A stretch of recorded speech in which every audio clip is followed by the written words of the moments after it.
कहानी की शुरुआत में हमें डेरेक नाम के एक बेरहम जनरल को दिखाया जाता है जो अपनी विशालकाय आर्मी के साथ अलग अलग प्लैनेट्स पर जाकर वहां के लोगों को अपना गुलाम बनाया करता था।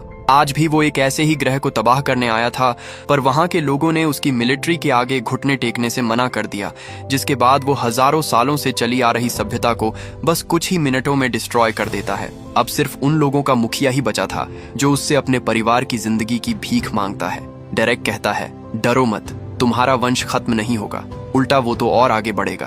तुम्हारी बेटियां हमारे सिपाहियों का मन बहलाने के काम आएंगी, लेकिन इस प्लेनेट का मुखिया होने के नाते तुम्हें इस बगावत की कीमत चुकानी पड़ेगी। इसके बाद वो उसके बेटे को चुनता है और उसके हाथ में अपना शाही डंडा रखते हुए कहता है कि इस डंडे से अपने पिता का सर फोड़ दो, उसे पूरी तरह से चकनाचूर कर दो जब तक उसका दिमाग निकलकर इस फर्श पर ना फैल जाए। अगर तुम ऐसा करने के लिए मान जाते हो तो मैं तुम्हारी माँ और बहन को छोड़ दूंगा, और अगर तुम नहीं मानते हो तो अपने पिता की तरह तुम सबको मरना होगा। उस बेचारे के पास अब कोई रास्ता नहीं बचा था, जिसके बाद उसने दिल पर पत्थर रखकर अपने पिता को बड़ी बेरहमी से मार डाला। इसके बाद डेरेक के सभी सैनिक उसे अपने साथ ले जाते हैं और डेरेक मुखिया के दांत को अपनी जीत की निशानी के तौर पर अपने पास रख लेता है। मुखिया की पत्नी जानती थी कि वो किसी हैवान से कम नहीं, वो किसी को जिंदा नहीं छोड़ेगा, और बिल्कुल ऐसा ही होता है। मुखिया के बेटे के जाते ही डेरेक उसके पूरे परिवार को बेरहमी से मार डालता है। जो कोई उसकी बात मानने से इनकार करता, डेरेक उसका यही हश्र करता था,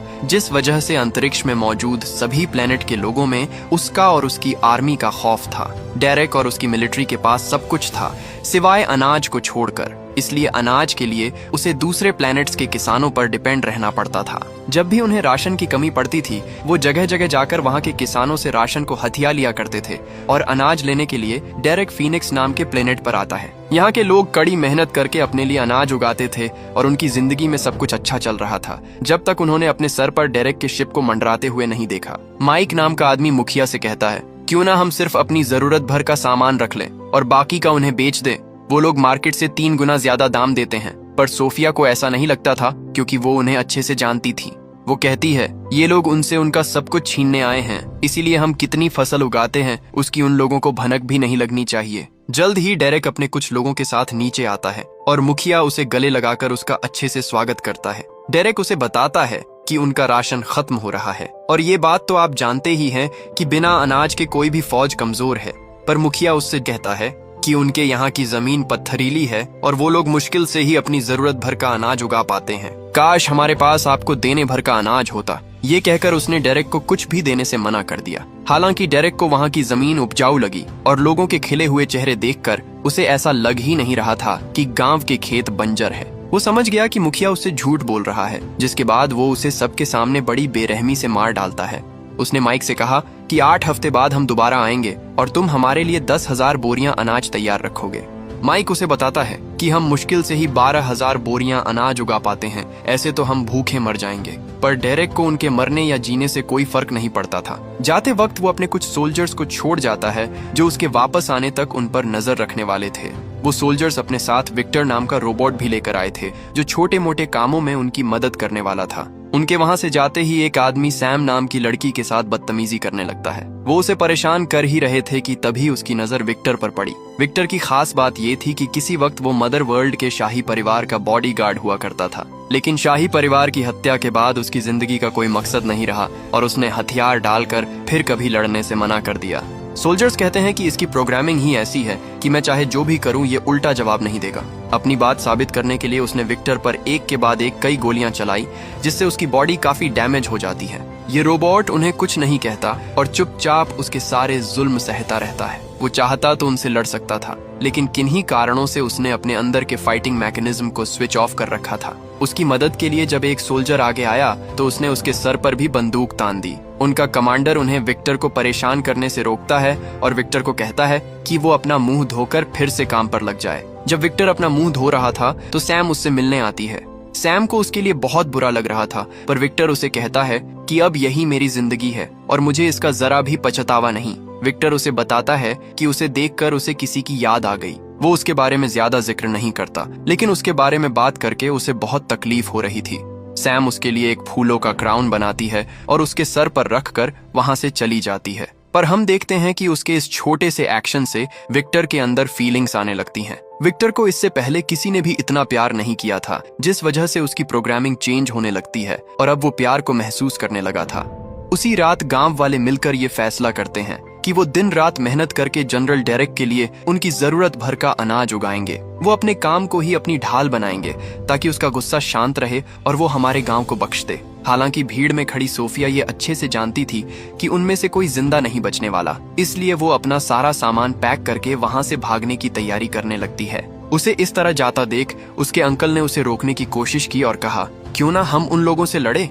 तुम ऐसे लोगों को ढूंढो जो जनरल डेरेक से बदला लेना चाहते हैं। पर सोफिया जानती थी कि अगर वो ऐसा करती है तो गांव के लोगों में उम्मीद जागेगी, और अगर उम्मीद जागेगी तो ये लोग लड़ेंगे और बेवजह मारे जाएंगे। उसी रात हम देखते हैं कि जो सोल्जर्स विक्टर को परेशान कर रहे थे उनकी गंदी नजर सैम पर थी। जनरल समेत सभी सोल्जर्स सैम का रेप करने की प्लानिंग करने लगते हैं। वहाँ सैम को बचाने वाला कोई नहीं था क्योंकि पूरा गांव उनसे डरता था, लेकिन जब वो सैम को पकड़कर उसके साथ जोर जबरदस्ती करते हैं तो सोफिया से ये देखा नहीं जाता और वो उन्हें उसे छोड़ने को कहती है। उन सोल्जर्स को लगा कि ये लड़की कोई आम किसान है, लेकिन उसे कम आंकना उन सोल्जर्स की सबसे बड़ी गलती थी। हम देखते हैं कि सोफिया उन सबको मार डालती है और आखिर में सिर्फ जनरल ही बचता है, वो भी इसलिए क्योंकि उसने सैम के सर पर हथियार रखा था। इसी बीच वहाँ विक्टर आ जाता है। जनरल उसे ऑर्डर देता है कि वो उस लड़की को मार डाले, लेकिन सैम को खतरे में देखकर वो अपना मन बदल लेता है और उल्टा जनरल को ही शूट कर देता है। किसी को समझ नहीं आता कि उसने ऐसा क्यों किया,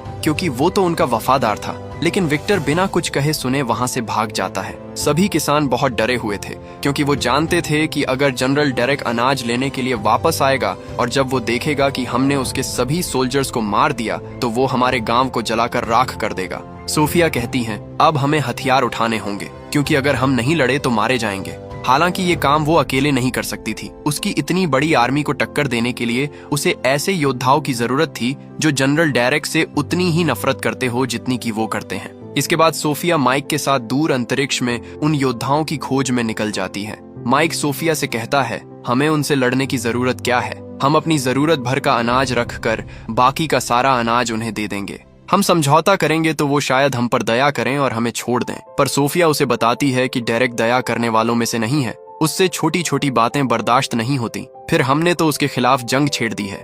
हमें यहाँ ये भी पता चलता है कि सोफिया कोई मामूली किसान नहीं है, बल्कि वो भी कभी डेरेक की तरह एक सोल्जर हुआ करती थी। सोफिया बेलेसीरियस की बेटी है जो इस पूरे यूनिवर्स का सबसे ताकतवर तानाशाह था। यहाँ तक कि डेरेक भी उसी के लिए काम करता है। जब सोफिया 9 साल की थी तब बेलेसीरियस ने सोफिया के प्लेनेट के सभी लोगों को मार डाला और उसे गोद लेकर उसे अपनी मुंह बोली बेटी बना लिया। उसे आज तक नहीं समझ आया कि उसने उसे ही क्यों जिंदा छोड़ दिया।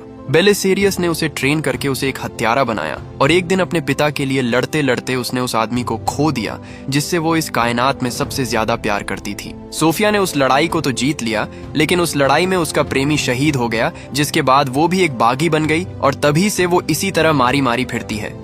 इसी बीच हम विक्टर को देखते हैं जो भागकर गांव से बहुत दूर चला जाता है। उसने एक स्केयरक्रो से उसका कैप उतारा और उसे पहन लिया जैसे वो अपने मिलिट्री के दिनों में पहना करता था। ऐसा लग रहा था मानो उसे एक मकसद मिल गया हो। दूसरी ओर वो दोनों बागियों की तलाश में एक बेनाम जगह पर जाते हैं, लेकिन वहां जाकर उन्हें पता चलता है कि जिस आदमी की तलाश में वो वहां गए थे उसे तो बाउंटी हंटर्स ने पकड़ लिया है। सोफिया वहां के लोगों से जनरल टाइटस के बारे में पूछती है। पता चला कि ये आदमी उनके लिए बहुत खास था क्योंकि एक वही था जो उन्हें लीड करता। एक एलियन उन्हें बताता है कि वो आखिरी बार पोलक्स नाम के प्लेनेट पर देखा गया था, लेकिन वो उन्हें साथ ही साथ यह चेतावनी भी देता है कि वो उसके पास ना जाएं, क्योंकि आखिरी बार जो बाउंटी हंटर उसके पास गया था टाइटस ने उसका सर धड़ से अलग कर दिया था। इसी बीच एक एलियन गनर को सेक्सुअली हरेस करता है। कोरा उसे माइक से दूर रहने को कहती है, लेकिन वो एलियन अपनी हरकतों से बाज नहीं आता और उसे मारने के लिए अपने गुंडे ले आता है। सोफिया माइक को बचाने के लिए उन सभी लोगों को मार डालती है। इस लड़ाई में उनकी मुलाकात एक और शख्स से होती है जो उन्हें अपना नाम चार्ली बताता है। वो कहता है, मुझे पता चला है कि तुम बागियों की तलाश कर रहे हो। वो ऐसे लोगों को जानता था जो डेरेक और उसके साम्राज्य से नफरत करते थे।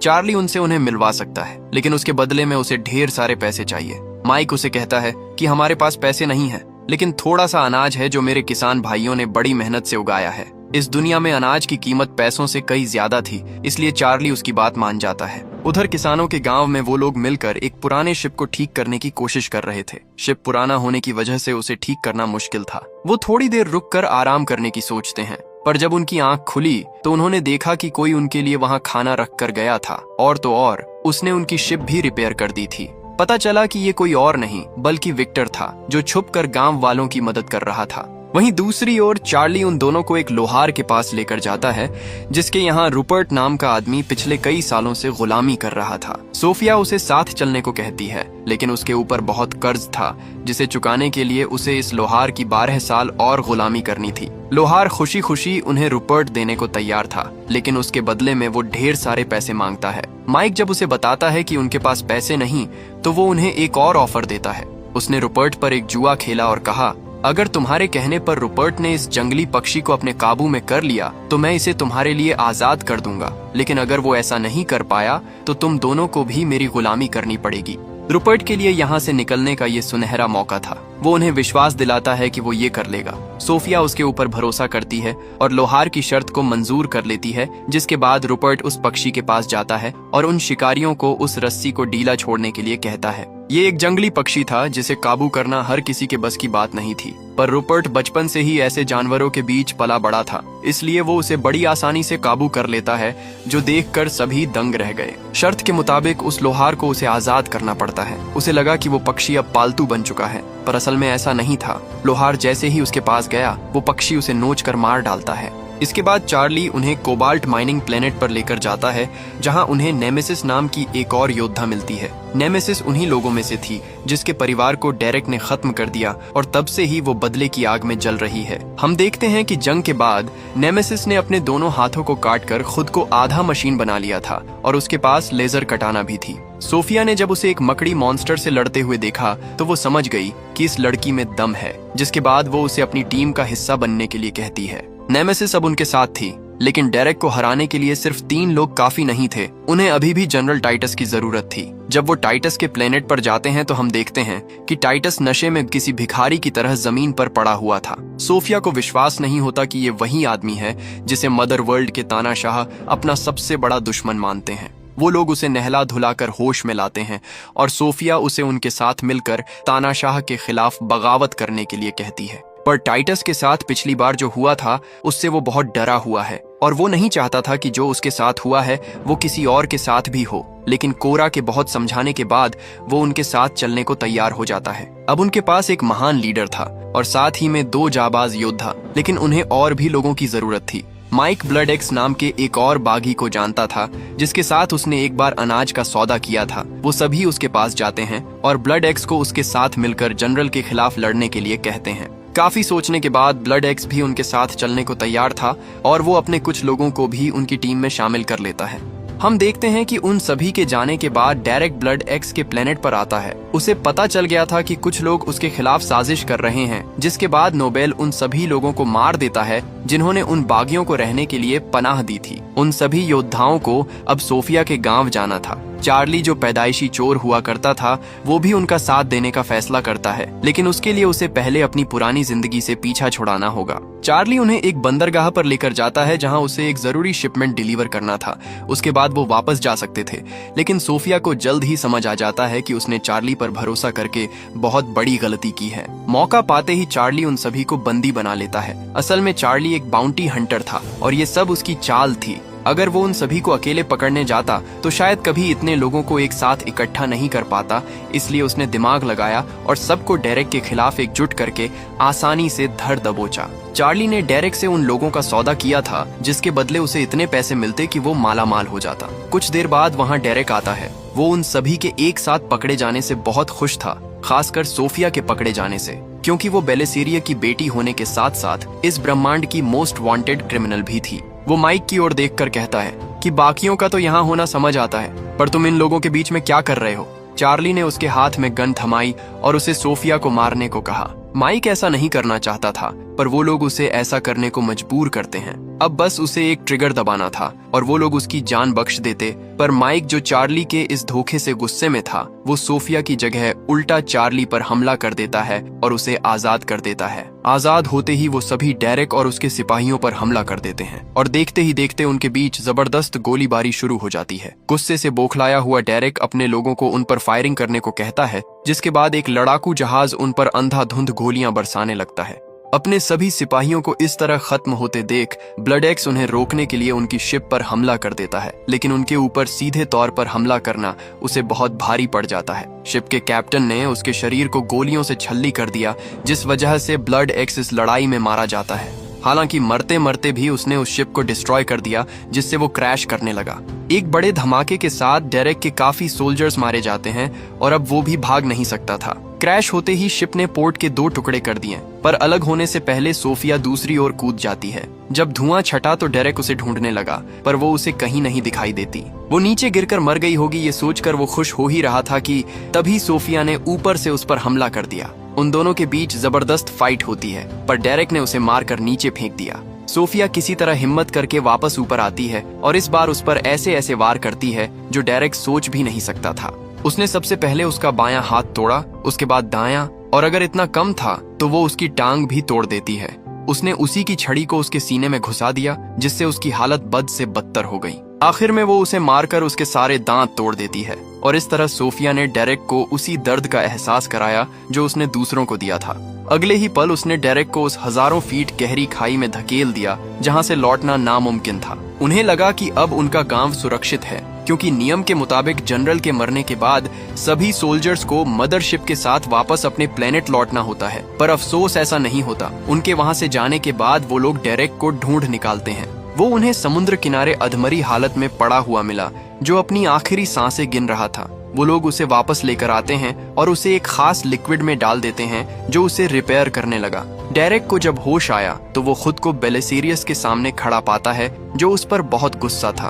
वो बोला, तुम मेरी बेटी को जिंदा पकड़ोगे ताकि मैं उसे अपने हाथों से मार सकूं, और अगर तुम उसे ना ला पाए तो मैं सरे बाजार एक आदमी को ऐसी मौत दूंगा कि देखने वालों के रोंगटे खड़े हो जाएंगे, और वो आदमी तुम होगे डेरेक। वहीं दूसरी तरफ गांव वाले बहुत डरे हुए थे। उन्हें डर था कि तानाशाह किसी भी वक्त आते ही होंगे, लेकिन सोफिया उन्हें बताती है कि उसने डेरेक को मार दिया है और उनके नियमों के अनुसार जब भी किसी एडमिरल की मौत होती है तब उन्हें तुरंत मदर वर्ल्ड जाना पड़ता है। सोफिया को पूरा यकीन था कि अब उनमें से कोई भी यहाँ जल्दी लौटकर नहीं आने वाला, लेकिन वो गलत थी, क्योंकि एक सोल्जर जो पहले डेरेक के लिए काम करता था वो उन्हें बताता है कि उसका अभी अभी नोबल की शिप से कांटेक्ट हुआ है और वो 5 दिनों में यहाँ पहुंच जाएंगे। ये सुनते ही सबके चेहरे पर सन्नाटा पसर जाता है, क्योंकि 5 दिन काफी नहीं थे।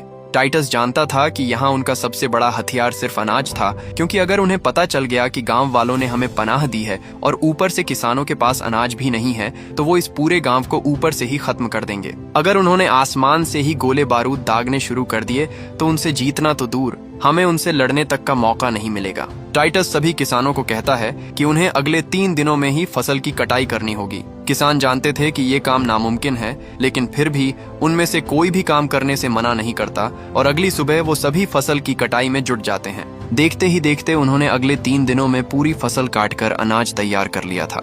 डेरेक से ये उनकी पहली और आखिरी लड़ाई होने वाली थी, इसलिए काम खत्म होने के बाद वो सभी भर पेट खाना खाते हैं और जश्न मनाते हैं।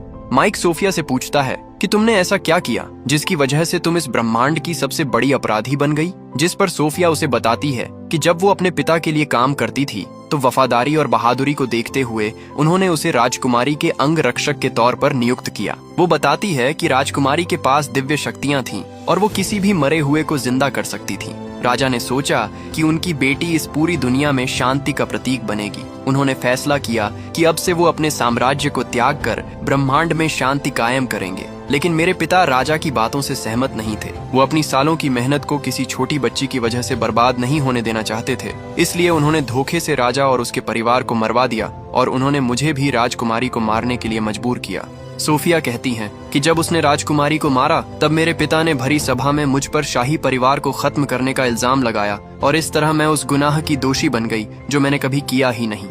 विक्टर उन सभी को छुप कर देख रहा था, मानो जैसे कि उनकी मदद करना चाहता हो, लेकिन कोई चीज उसे रोक रही थी। हम देखते हैं कि चौथे दिन टाइटस गांव के लोगों को बंदूक चलाना सिखाता है और जिन लोगों के पास बंदूक नहीं थी उन्हें नेमेसिस तलवार चलाने की ट्रेनिंग देती है। उन सभी ने जमीन के अंदर बड़ी बड़ी सुरंगें बनाई, जिसके नीचे छुपकर वो सभी लोग हमले के लिए सही मौके का इंतजार करने वाले थे। जनरल टाइटस उन सभी लोगों से कहते हैं कि कल उनका शायद आखिरी दिन है। ऐसे में वो चाहता है कि उन्हें एक दूसरे के बारे में सब कुछ पता हो। वो सबसे पहले खुद से शुरुआत करता है। टाइटस उन्हें बताते हैं कि बेलिसेरियस ने उन्हें मासूम बच्चों और औरतों को मारने के ऑर्डर्स दिए थे, लेकिन मैंने उसकी नहीं सुनी, जिस वजह से उसने मेरे सभी सैनिकों को मेरी आंखों के सामने मौत के घाट उतार दिया। नेमेसिस उन्हें बताती है कि बेलिसेरियस और उसके लोगों ने उसके बच्चों को मार दिया और तब से ही वो बदले की आग में जल रही है। हमें पता चलता है कि रूपर्ट एक राजकुमार था। उसके पिता अपने लोगों के लिए बेलिसेरियस से समझौता करना चाहते थे, लेकिन जब वो उससे बात करने गए तो बेलिसेरियस ने उन्हें मार दिया। रूपर्ट उससे बदला लेना चाहता था, लेकिन वो कमजोर और अकेला था, इसलिए वो बुजदिल की तरह पीठ दिखाकर भाग गया और तब से भाग ही रहा है। अब सच बोलने की बारी सोफिया की थी, लेकिन वो उन्हें नहीं बताती कि वो बेलिसेरियस की बेटी है और उसने ही अपने पिता के कहने पर शाही परिवार की राजकुमारी की हत्या की। अगले दिन सोफिया अपने पुराने शिप को दोबारा ढूंढती है, जो उसने पिछले 2 सालों से गांव वालों की नजरों से छुपा कर रखा था। वो लोग उसे स्टार्ट करते हैं और सोफिया उसे एक झरने के नीचे लाकर खड़ा कर देती है ताकि नोबल को शिप के बारे में पता न चले। सोफिया देखती है कि विक्टर उसका पीछा कर रहा था। वो विक्टर से कहती है कि तुम इस लड़ाई में हमारा साथ क्यों नहीं देते, पर उसने शाही परिवार के मरने के बाद लड़ना छोड़ दिया था। उसे खुद पर शर्म आने लगी थी और पछतावे के बोझ तले वो इस कदर दब गया था कि उसने उम्मीद करना भी छोड़ दिया था। सोफिया उसे समझाती है कि हम दोनों की कहानी एक जैसी है। मैंने उस शाही परिवार को खत्म करने में अपने पिता की मदद की जिसे तुम बचाना चाहते थे, लेकिन मैं अब पछतावा नहीं करना चाहती। मैं अन्याय के खिलाफ लड़ना चाहती हूँ। विक्टर उसे कहता है कि तुम्हें पता है ना कि तुम डेरेक से जीत नहीं पाओगी और ये गांव वाले बेमौत मारे जाएंगे। पर सोफिया ने अपना मन बना लिया था और वो पीछे नहीं हटने वाली थी। हम देखते हैं कि डेरेक अब उनके गांव में आ चुका था। टाइटस खतरे की घंटी बजाता है, जिसके बाद सभी लोग फटाफट अपनी पोजीशन पर तैयार हो जाते हैं।